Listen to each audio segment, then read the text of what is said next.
Pour ne rien manquer, abonnez-vous maintenant. Et 7h49, vous êtes bien sur Sud Radio et vous le savez, tous les matins pendant l'été, notre cher Guy Carlier nous raconte une histoire, l'histoire d'une chanson. Ce mercredi, Guy a choisi « Et maintenant » de Gilbert Bécaud. Dans sa mémoire, cette chanson évoque les dimanches matins de son enfance quand sa maman préparait dans la cuisine la tarte aux pommes dominicale. Proust avait sa madeleine, Guy a sa tarte aux pommes et maintenant, il va nous en servir une bonne part. Toute la musique que j'aime. Et maintenant, comme d'habitude.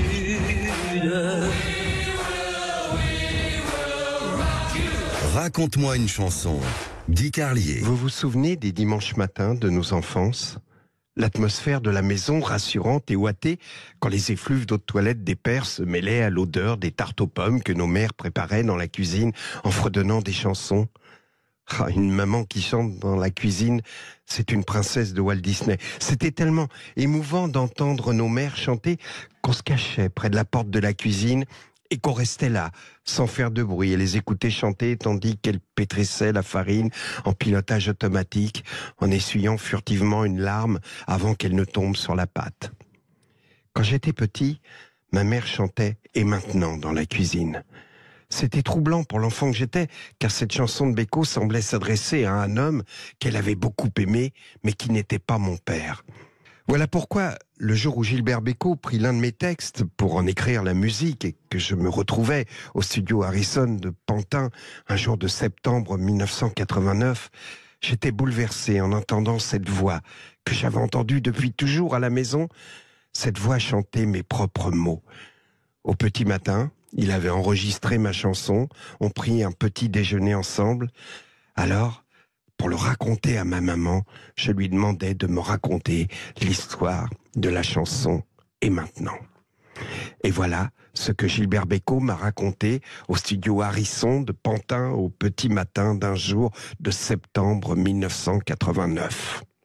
Elle s'appelait Helga Andersen. C'était une très belle comédienne aux cheveux blonds qui connut son heure de gloire dans les années 60 lorsqu'elle enchaînait les premiers rôles féminins des films à succès dont les héros tombaient tous amoureux d'elle.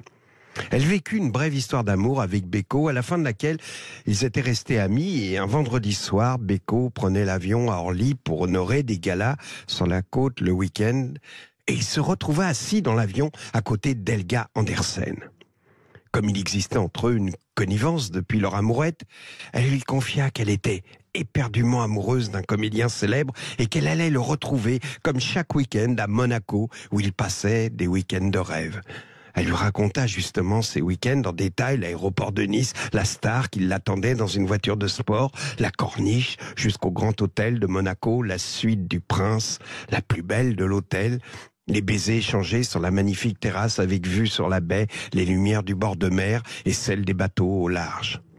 À l'aéroport de Nice, elle se jeta dans les bras de la star qui l'attendait, la fit tournoyer et après qu'elle se soit retournée une dernière fois pour souffler à Bécaud un baiser dans le creux de sa main, ce dernier la vit disparaître dans la nuit azuréenne.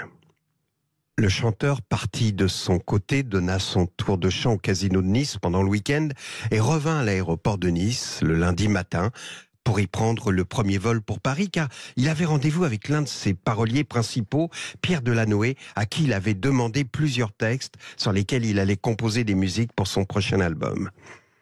Le disque avait pris du retard et Bécaud espérait trouver l'inspiration dans le studio qu'il avait aménagé dans une dépendance de sa maison du Chesnay, dans les Yvelines.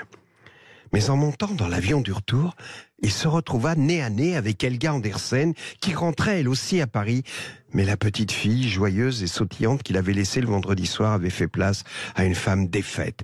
Les yeux gonflés de larmes, cachés sous des lunettes noires, elle lui confia que son beau fiancé avait rompu. Il l'avait laissé seul dans cette suite royale pour aller tourner en Italie à Cinecittà et l'endroit le plus paradisiaque de la terre était devenu pour elle l'enfer, lorsqu'elle s'y était retrouvée seule et abandonnée. Alors elle avait passé 2 jours à boire et à regarder de la terrasse les lumières du bord de mer et celles des bateaux au large, et à pleurer comme une enfant abandonnée dans une suite royale. Arrivée à Orly, Bécaud ne voulut pas la laisser comme ça. Il la ramena au Chesnay, où Pierre Delanoë l'attendait. Ce dernier était mal. Il n'avait rien écrit de satisfaisant. Il avait passé 2 jours à essayer de trouver des fulgurances, mais n'avait écrit que des banalités. Et il stressait à l'idée d'avoir à avouer à Bécaud qu'il n'avait aucun texte à lui proposer. Quand Bécaud arriva avec Elga, ils prirent un café. Delanoë se joignit à eux et vit dans quel état était la comédienne. La tête appuyée sur les mains sur la table de la cuisine, elle ne pouvait cesser de sangloter. Elle répétait sans cesse « Et maintenant, qu'est-ce que je vais devenir ? Gilbert, dis-moi, maintenant, que vais-je faire ?» Alors soudain, Delanoë se leva et les laissa seuls. Pour préserver l'intimité d'Helga Andersen, il se rendit dans le studio de Bécaud où il se mit à écrire d'un trait. « Et maintenant, que vais-je faire de tout ce temps? Que sera ma vie ? De tous ces gens qui m'indiffèrent, maintenant que tu es parti. » Lorsque Bécaud le rejoignit pour travailler, Delanoë glissa le début de ce texte qu'il venait de griffonner sur le piano. Bécaud lut, sourit à son auteur en comprenant qu'il venait de saisir le désespoir de la fin d'un amour et se mit à frapper violemment une rythmique sur son piano, sur lequel il se mit à improviser cette mélodie. Et maintenant